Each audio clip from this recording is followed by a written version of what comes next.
Hello everyone. আজকে আমরা পদার্থবিজ্ঞান দ্বিতীয় অধ্যায়ে গতি সমীকরণ এই টপিকটা পড়ব। তাহলে তোমাদের বইতে মোট ৪টি গতি সমীকরণ দেওয়া আছে। কেমন? পরীক্ষাতে কিন্তু অনেক সময় আসে যে গতি সমীকরণ কয়টি? তাহলে গতি সমীকরণ কয়টি? ৪টি। এই যে আমরা যে ৪টা গতি সমীকরণ দেখতেছি, এই ৪টা গতি সমীকরণ দিয়ে আমরা বিভিন্ন ধরনের সমস্যা সমাধান করব। তবে এখানে একটা কথা মাথায় রাখতে হবে, সেগুলো হচ্ছে এই যে গতি সমীকরণ দেখতেছো, এই গতি সমীকরণগুলো কিন্তু রৈখিক গতির ক্ষেত্রে কিন্তু কার্যকর হবে। এখন রৈখিক মানে কি? রৈখিক শব্দের অর্থ হচ্ছে সরল রেখা বরাবর যে গতিগুলো যাবে সেটা। দেখো, রৈখিক শব্দের অর্থ হচ্ছে রেখা। এটা আমি তোমাদেরকে বলছিলাম। আর রৈখিকের সাথে সাথে আরেকটা শব্দ তোমাদের পরিচিত আছে, সেটা হচ্ছে কৌণিক। কৌণিক মানে হচ্ছে কি? কোণ থেকে আহ, আসছে, বা এমন গতি যেটা কোণ বরাবর যায়। কেমন? এভাবে করে কোণ বরাবর যাবে। তো যেমন তোমরা বলতে পারো যে কোনো একটা বস্তু যদি বৃত্তাকার পথে যায় তাহলে তাকে আমরা বলি কি? কৌণিক গতি। কেমন? আচ্ছা, তাহলে এইখানে যে সমীকরণগুলো দেখতেছো সেগুলো দেখো। প্রথম সমীকরণ হচ্ছে কি?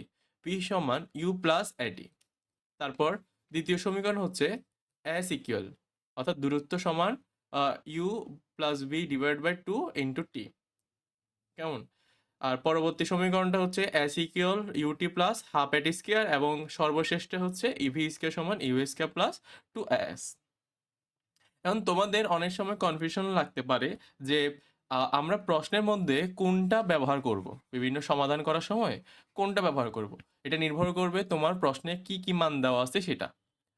তোমরা একটা কথা সবসময় মাথা রাখবা, যদি তোমাদের কোনো একটা জিনিস জানতে চায় তাহলে এটা অবশ্যই এইটা রিলেটেড ৩ বা ৪টা জিনিস জানতে হবে। যেমন ধরো এইটার সমীকরণটা আমি দেখলাম। এই সমীকরণটা দেখো, এখানে কয়টা রাশি আছে? ৪টা। ভি, ইউ, এ আর টি।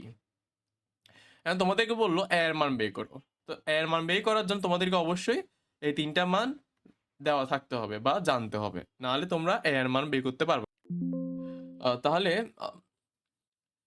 তাহলে আমরা আসি কখন আমরা কোন সমীকরণটা ব্যবহার করব সেটাতে। তাহলে দেখো, প্রথম সমীকরণটা ব্যবহার করব আমরা যখন আমাদের বেগ, আদি বেগ অথবা আর শেষ বেগ এবং ত্বরণ দেওয়া থাকবে। সময়টা প্রায় সময় দেওয়া থাকে, তো সময়টা যদি বের করতে বলে তাহলে আমরা এই তিনটাকে কাজে লাগিয়ে সময়টা বের করতে পারবো। আর এখানের মধ্যে দুইটা দূরত্বের সূত্র আছে। কেমন? প্রথম সূত্রটা আমরা ব্যবহার করব যখন আমাদের ত্বরণ দেওয়া থাকবে না। ত্বরণ দেয়া নাই, কিন্তু দেওয়া আছে কি? আদি বেগ এবং শেষ বেগ দোনোটা আমার দেওয়া আছে। তখন আমরা এই সমীকরণটা ব্যবহার করব, ২ নম্বর সমীকরণটা। আর যদি তোমাদের আদি বেগ দেওয়া থাকে কিন্তু শেষ বেগ দেওয়া না থাকে, কিন্তু ত্বরণ দেওয়া থাকে, তাহলে সেই ক্ষেত্রে আমরা দূরত্বের এই ৩ নম্বর সমীকরণটা ব্যবহার করব। আশা করতেছি তোমরা বুঝতে পারতেছো। আর এই যে ৪ নম্বর সমীকরণটা আছে সেটা হচ্ছে গতির চতুর্থ সমীকরণ।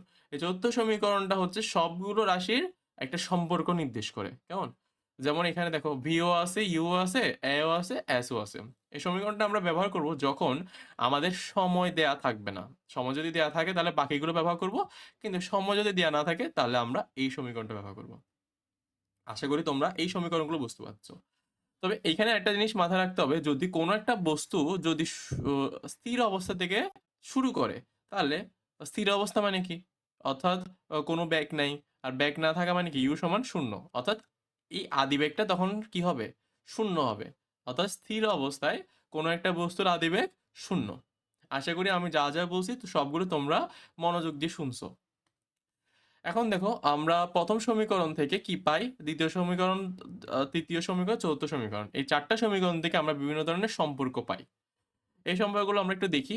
তোমরা কি জানো প্রথম সমীকরণটা কি ছিল? ভি সমান ইউ প্লাস এটি। এই প্রথম সমীকরণ থেকে আমার এই যে সম্পর্ক, এই সম্পর্কটা আসছে। দেখো, তবে এই ক্ষেত্রে আমার একটা শর্ত হচ্ছে স্থির অবস্থানে থাকতে হবে, অর্থাৎ ইউ সমান শূন্য থাকতে হবে এবং সুষম ত্বরণে থাকতে হবে। তোমরা জানো সুষম ত্বরণে সবসময় ত্বরণটা কি থাকে? একই থাকে, অর্থাৎ ধ্রুবক থাকে। এই ধ্রুবক ইংরেজি কিন্তু কনস্ট্যান্ট, এটা একটু মাথায় রাখবা। তাই এখান থেকে আমি যে সম্পর্কটা পাবো সেই সম্পর্কটা বলা হয় কি? ব্যাগ সময় সম্পর্ক। তাহলে পরীক্ষাতে আসতে পারে যে ব্যাগ সময় সম্পর্কটা আমরা কোন সমীকরণ থেকে পেতে পারি? তাহলে উত্তর বলতে পারবা তো, তাই না? আচ্ছা, তাহলে এবার দেখো, এই সমীকরণ থেকে আমি তোমাদেরকে সম্পর্ক বের করে দেখাই। দেখো, তাহলে ইউ সমান শূন্য দেওয়া আছে, তার মানে এটা চলে যাবে, ইউটা চলে যাবে। তাহলে আর থাকে কে? এটি। যেহেতু আমাকে বলছে কি এ হচ্ছে ধ্রুবক, আর ধ্রুবক যদি উঠাইতে চাও তাহলে তোমাকে সমান চিহ্ন উঠাইয়ে এর পরিবর্তে কি দিতে হবে? সমানুপাতিক চিহ্ন দিতে হবে। অর্থাৎ আমি ডাইরেক্ট এভাবে লিখতে পারবো। তবে এবার আমি যদি এটা রিভার্স করি বা এটাকে যদি আমি বিপরীত করি তাহলে কি হয়? এই সমানুপাতিক চিহ্নটাকে উঠাইয়ে আমার কি করতে হয়? একটা ধ্রুবক আনতে হয়। কেমন? আমরা দোনোভাবেই শিখে রাখবো যাতে আমাদের সামনে আমাদের অবশ্যই এটা কাজে লাগবে। আমরা কিন্তু সম্পর্ক থেকে বিভিন্ন ধরনের সূত্র বের করতে পারি। আচ্ছা, এখন এখন দেখো সমানুপাতিক। কেমন? সমানুপাতিক শব্দের অর্থটা তোমাদেরকে আমি একবার বলছিলাম। সমানুপাতিক। এটাকে সমানুপাতিক বলে। সমানুপাতিক শব্দের অর্থ হচ্ছে সমান যোগ অনুপাত। অর্থাৎ প্রতিবার সমান অনুপাতে যাবে। দেখো b যদি বাড়ে তাহলে t ও বাড়বে। তাহলে v যদি কমে t ও কমবে। দেখো এখানে একটা প্রশ্ন আসে। সেই প্রশ্নটা হচ্ছে কোনো একটা বস্তুর ব্যাগ যদি দ্বিগুণ করা হয়, কোনো একটা বস্তুর ব্যাগ যদি দ্বিগুণ করা হয় তাহলে তার সময়টা কি হবে? তাহলে এটা কিন্তু তোমরা কমেন্ট সেকশনে জানাবা। আমি তোমাদেরকে হিন্টস দিই, সেটা হচ্ছে কোনো একটা বস্তুর ব্যাগ যতটুকু বাড়বে ঠিক তার সমান অনুপাতে সময়টাও বাড়বে। তাই অপশন যদি তোমাদেরকে দিয়ে দিই, অপশন হচ্ছে 2, 2 গুণ, 3 গুণ, তারপর 4 গুণ, তারপর 5 নম্বর হচ্ছে কি পরিবর্তন হবে না। তাহলে তোমরা কমেন্ট সেকশনে আমাকে বলবা যে এটা উত্তরটা কি হবে।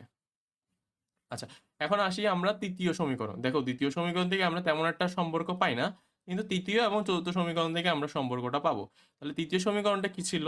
As equal UT plus half A T square, তাই না? এই সমীকরণটাকে বলা হয় দূরত্ব ও সময়ের সম্পর্ক। কি বলা হয়? দূরত্ব ও সময়ের সম্পর্ক।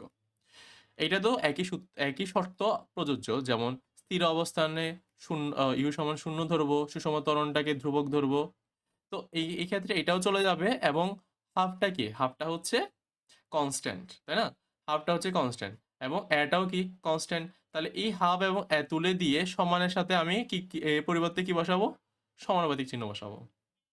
আশা করতেছি তোমরা এই যে এই সমীকরণ থেকে সম্পর্ক নির্ণয় এটা বুঝতে পারছো। তবে এখানে আরেকটা প্রশ্ন আসে যে পরীক্ষাতে আসে যে বলে যে দূরত্ব সময়ের সাথে কিভাবে সম্পর্কিত? তাহলে এটাকে আমরা বলি যে দূরত্ব সময়ের বর্গের সমানুপাতিক। কেমন? মাথায় রাখবা, বর্গের সমানুপাতিক। অর্থাৎ আহ, তোমাদেরকে যদি আমি উদাহরণ হিসেবে বলি, দেখো আগে সমানুপাতিকটা লিখে ফেলি, সমানুপাতিক। কেমন?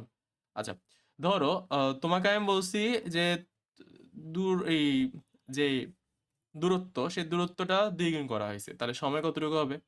সময় হবে 4। কেমন? 2 স্কয়ার হবে। কেমন? মাথায় রাখতে পারবো তো? আচ্ছা, এই পরবর্তীটা দেখো, 74 নম্বর সমীকরণ। 74 নম্বর সমীকরণটা কি ছিল? ইউটি ভি স্কয়ার সমান ইউ স্কয়ার প্লাস 2as। কেমন? ভি স্কয়ার সমান ইউ স্কয়ার প্লাস 2as। এইখানেও সেম, সব সময় সত্য প্রযোজ্য একই থাকবে। দেখো স্থির অবস্থান ইউ সমান শূন্য, সুষম ত্বরণে ধ্রুবক। তাহলে এই যে মান যেটা ছিল সবগুলো উঠে যাবে। তোমরা তো জানোই দুই একটা কনস্ট্যান্ট, আর কনস্ট্যান্টটা উঠে যাবে, উঠে এবং এটাও কনস্ট্যান্ট উঠে গিয়ে কি হবে? সমানুপাতিক চিহ্ন হবে। সবগুলোই একই রকমের। আচ্ছা, এই যে সমীকরণ, এই সমীকরণটা কি বলে? ব্যাগ ও দূরত্ব সমীকরণ। কি বলে? ব্যাগ ও দূরত্ব সমীকরণ। আর সম্পর্কটাকে তো বলতেছি ব্যাগ ও দূরত্ব সম্পর্ক। কেমন? সমীকরণও এবং সম্পর্ক দোনোটাই বলতেছে এখানে। কেমন? আচ্ছা, তাহলে এইখানে যে সম্পর্কটা পাইছি সেই সম্পর্কটাকে কি নামে ডাকে? বলে যে ব্যাগ দূরত্বের, ব্যাগ দূরত্বের বর্গমূলের সমানুপাতিক। এটাকে কি বলে? বর্গমূল বলে। কেমন? দেখো ভি স্কয়ার সমানুপাতিক কি পাইছো? এস পাইছো। তাহলে এখন উভয়কে কি করছে? বর্গমূল করছে।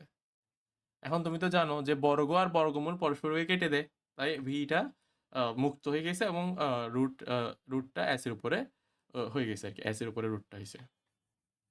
আচ্ছা, তাহলে এখন আমি যদি তোমাকে এই যে প্রশ্ন এই যে তোমাদেরকে এত কিছু বুঝালাম, এখন তোমরা আমাকে 2টা প্রশ্নের উত্তর লিখবা। প্রথমটা হচ্ছে তোমাদেরকে তো একটু আগে দেখালাম, সেটা হচ্ছে আমার যদি কোনো একটা বস্তুর ব্যাগ যদি দ্বিগুণ করা হয়, ব্যাগ দ্বিগুণ করা হয়, তাহলে সময় কেমন হবে? সময় কত গুণ হবে? এটা উত্তর লিখবা।